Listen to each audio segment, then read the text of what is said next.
Hello students, मैं तौफीक खान आपका अपनी क्लास में बच्चों बहुत बहुत स्वागत करता हूँ। बच्चों, हमारे पास अगली न्यूमेरिकल प्रॉब्लम है। कह रहा है किस हाइड्रोजन प्रकार के आयन, यानी कि यहाँ पर हाइड्रोजन के आयन की बात नहीं कर रहा है, आप उस आयन की बात कर रहे हैं यहाँ पर इस सवाल में जो आयन किसके जैसा होगा, हाइड्रोजन के जैसा होगा। तो किस हाइड्रोजन प्रकार के आयन, अब हाइड्रोजन प्रकार के आयन क्या कौन कौन से हो सकते हैं, जैसे लिथियम का आयन, बेरिलियम का आयन, ठीक है, लिथियम का हो गया, बेरिलियम का हो गया, हीलियम का आयन, इन सब की बात कर रहा है। तो उसमें आखिर ऐसे कौन से, मतलब कौन से आयन है, ठीक है, जिसमें कुछ बातें वो कह रहा है कि वो कौन सा आयन है जिसकी तरंग दैर्घ्य, ठीक है, लैम्डा, किसका लैम्डा, बामर श्रेणी का, किसका, बामर श्रेणी की कौन सी रेखा, प्रथम रेखा। मैं एक फिगर बनाता हूं इसका, ये देखिए, इस फिगर पर ध्यान दीजिए। n बराबर 1, n बराबर 2, n बराबर 3, n बराबर 4। लाइमन के लिए क्या कहानी है, लाइमन की कहानी यह है कि भैया पहले कोष में विभिन्न ऊर्जा स्तर से गिरेगा। बामर की कंडीशन क्या है, ये दूसरे वाले कोष पर उच्च ऊर्जा स्तर से गिरेगा, तो तीसरे से गिरेगा, चौथे से गिरेगा, ऐसी है कंडीशन। तो कह रहा है सबसे पहले ही वो क्या कह रहा है, तरंग दैर्घ्य का बामर श्रेणी की प्रथम रेखा। बामर श्रेणी बेटा ये वाली, और बामर श्रेणी की ये प्रथम रेखा, ये वाली, और ये प्रथम रेखा गिर कहां से रही है, तीसरे नंबर से, ठीक है। चलिए, तो एक बात ये कह रहा है बामर श्रेणी की तथा लाइमन श्रेणी का अंतर, तो किसके तरंग दैर्घ्य का, लैम्डा बी बामर तथा लैम्डा एल, ठीक है। बामर श्रेणी की तरंग दैर्घ्य तथा लाइमन श्रेणी की तरंग दैर्घ्य का जो अंतर है वो दिया है कितना, 59.3 नैनोमीटर। नैनोमीटर को मीटर में बदल लेते हैं, 10⁻⁹, ठीक है, ये मीटर में आपका बदल गया। इतना तो आपको क्वेश्चन समझा रहा है। इसके बाद अब आप एक काम करें कि एक बार आप पहले बामर श्रेणी के लिए हाइड्रोजन स्पेक्ट्रम का या रिडबर्ग नियतांक का फार्मूला लगा लें, फिर एक बार लाइमन श्रेणी के लिए उस फार्मूले का प्रयोग कर लें, ठीक है बच्चों। तो एक एक करके करें। तो सबसे पहले हम लिखते हैं बामर श्रेणी की, बामर श्रेणी की प्रथम रेखा, प्रथम रेखा के लिए, ठीक है, प्रथम रेखा के लिए बामर श्रेणी की प्रथम रेखा, ये वाली, इसकी बात कर रहा है, ठीक है। तो क्या है फार्मूला हमारे पास, 1/λb = r। तो बेटा हमको क्या पता करना है, हमको पता करना है कि वो कौन सा ऐसा परमाणु है जिसका आयन हाइड्रोजन के जैसा होगा। तो हमको परमाणु ज्ञात करने के लिए क्या निकालना होगा, उसके परमाणु की संख्या। अगर परमाणु की संख्या मिल जाएगी तो हम जान जाएंगे कि हम किस परमाणु की बात कर रहे हैं। तो बच्चों हम इस r के साथ साथ यहाँ पर z² कर देंगे, जहां पर z परमाणु क्रमांक को व्यक्त करेगा। 1/n1² - 1/n2 का स्क्वायर, ऐसे लिख दीजिए, ठीक है। फिर 1/λb = r, ठीक है, r, फिर z का स्क्वायर। अब ध्यान से देखना बेटा, n1 का मतलब है बामर श्रेणी की बात कर रहा है कि पहले वो बामर श्रेणी की बात कर रहा है। तो बामर श्रेणी के लिए n का मान कितना है, 2। तो यहाँ पर हम लिखेंगे 2, 1/2 का स्क्वायर माइनस ये 2 का स्क्वायर, फिर n2। तो यानी उस बामर श्रेणी में प्रथम रेखा कहाँ से गिर रही है, तीसरे से गिर रही है। तो n2 का मान होगा बेटा 3 का स्क्वायर। ऐसा सॉल्व करेंगे, 1/λb = rz², ये हो गया आपका 1/4 - 1/9, ऐसे 1/λb =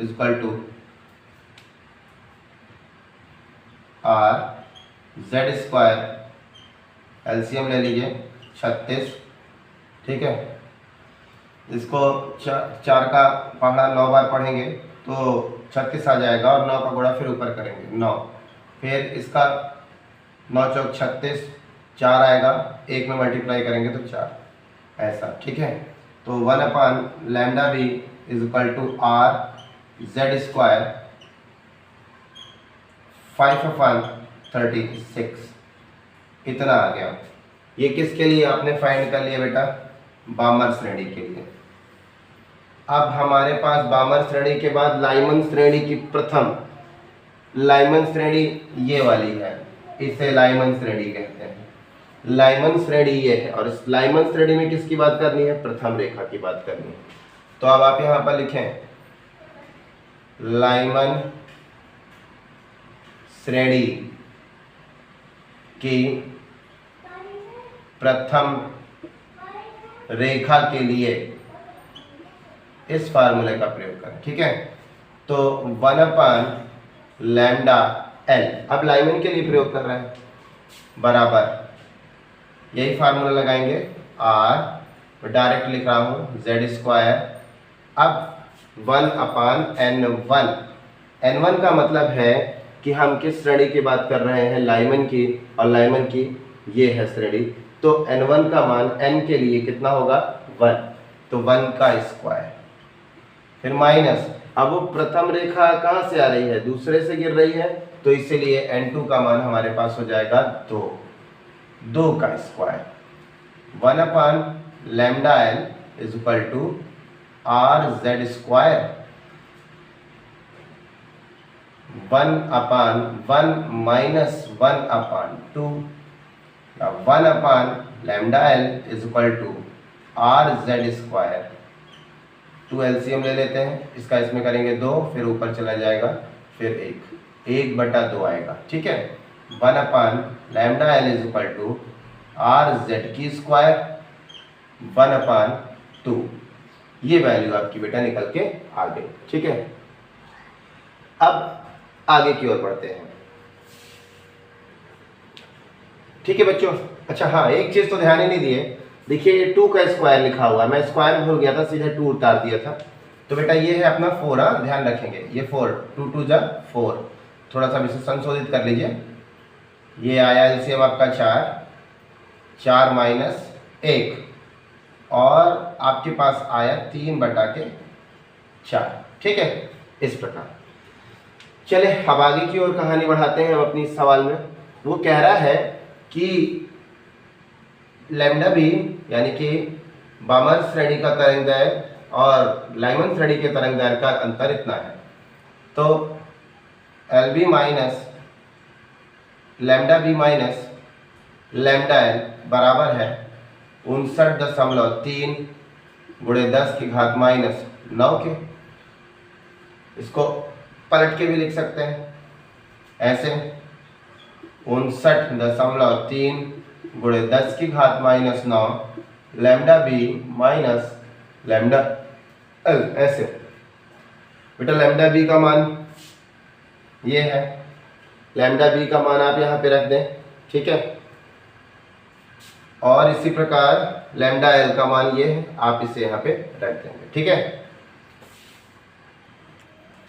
ठीक है बच्चों, तो हमको लैम्डा बी का मान रखना है, तो इसके नीचे थोड़ी देर के लिए 1 मान लीजिए, ये 1/λ बी है, जबकि यहाँ पे लैम्डा बी है।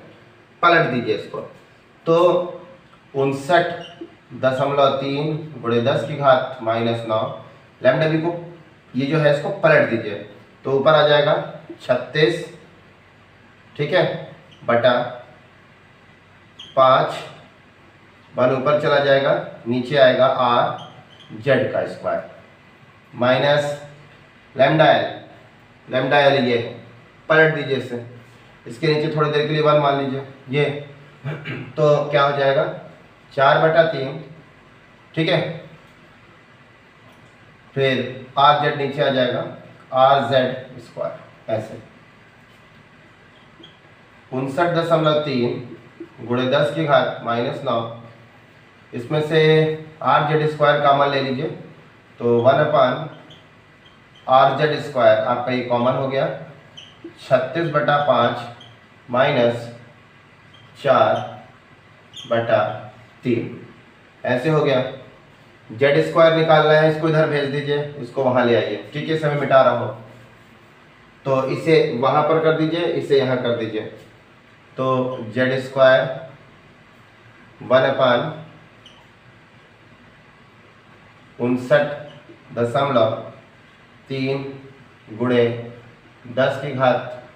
10⁻⁹, ठीक है, अब लगातार R का मान रख दीजिए।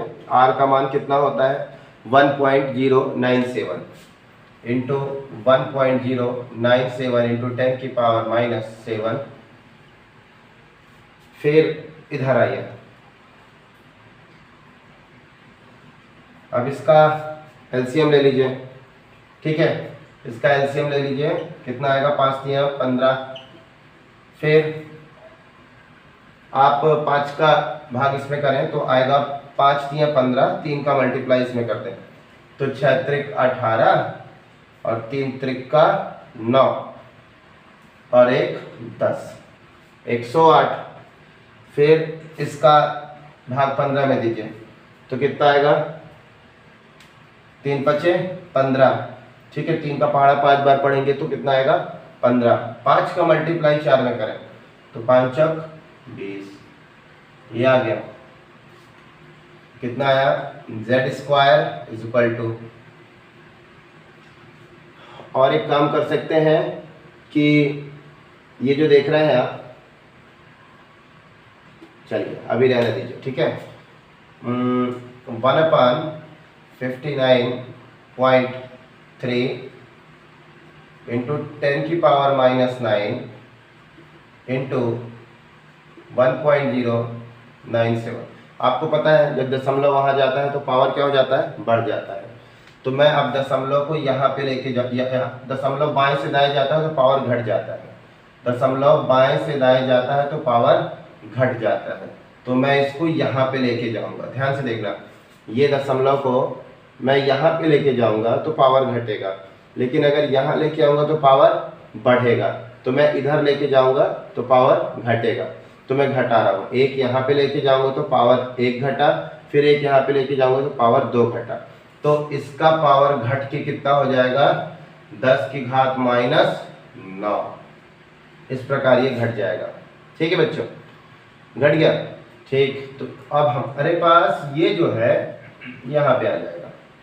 ठीक है, इसे घटा लीजिए, घटाने के बाद आएगा 88। ठीक है, 88, ये देखिए 88 पे आप 20 जोड़ेंगे तो कितना आएगा 8, 108। ठीक है, तो 88 आएगा, तो 88 का यहाँ पर आप मल्टीप्लाई कर दीजिए, ये 88 इंटू नीचे आ जाएगा 50, इस प्रकार। ठीक है बच्चों, अब बिल्कुल सीधी सी कंडीशन है, आपका बेस कैसा है, समान है। तो हाँ, एक चीज़ है बेटा, यहाँ पर जो हम लोग वैल्यू रख रहे हैं, कहाँ गया ये प्लस में है 10 की घात 7। ठीक है, एक मिनट, ये 10 की घात 7 में है। ठीक है, तो मैं इसको यहाँ पे लेके आऊँगा तो पावर बेटा घट जाएगा, यहाँ लेके जाऊँगा तो पावर घटेगा। पावर घटने का मतलब कितना हो गया, एक बार लेके आऊँगा तो वो 6 हो जाएगा, तो मुझे 6 नहीं करना है, मैं इधर इसको लेके आऊँ, इधर लेके आऊँ तो पावर बढ़ जाएगा। तो पावर बढ़ाता हूँ, ध्यान से देखना बेटा, ये वाला हिस्सा। अच्छा, ये 15 तो लिखा हुआ है, ध्यान रखेंगे, ये 15 लिखा हुआ है।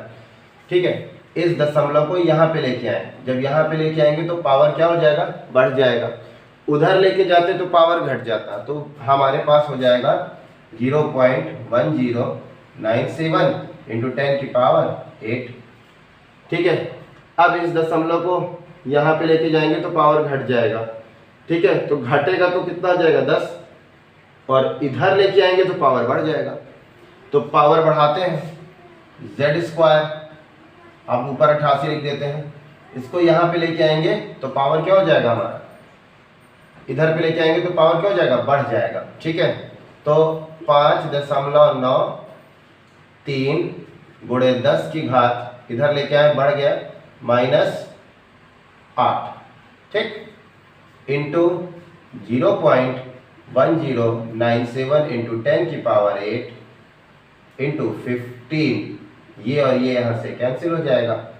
कैंसिल होने के बाद बेटा इसका इससे इसके साथ मल्टीप्लाई कर दीजिए, 88 में भाग दे दीजिए तो आएगा 9। ठीक है, अब चूंकि बोर्ड में हमारी जगह नहीं है इसलिए मुझे फास्ट करना पड़ रहा है। इतना करने के बाद आएगा 9, और 9 आएगा तो इसका स्क्वायर अंडर रूट में कन्वर्ट हो जाएगा। ठीक है, तो इसका आएगा उत्तर कितना, 3। तो 3 किसका परमाणु क्रमांक होता है, लिथियम का। तो हमको क्या मिलेगा, किस हाइड्रोजन प्रकार के आयन, तो हम यहां पे लिखेंगे लिथियम प्रकार के आयन का प्रयोग हुआ है, ऐसे लिखेंगे। ठीक है बच्चों, तो उम्मीद है आपको ये सवाल समझ में आया होगा। धन्यवाद।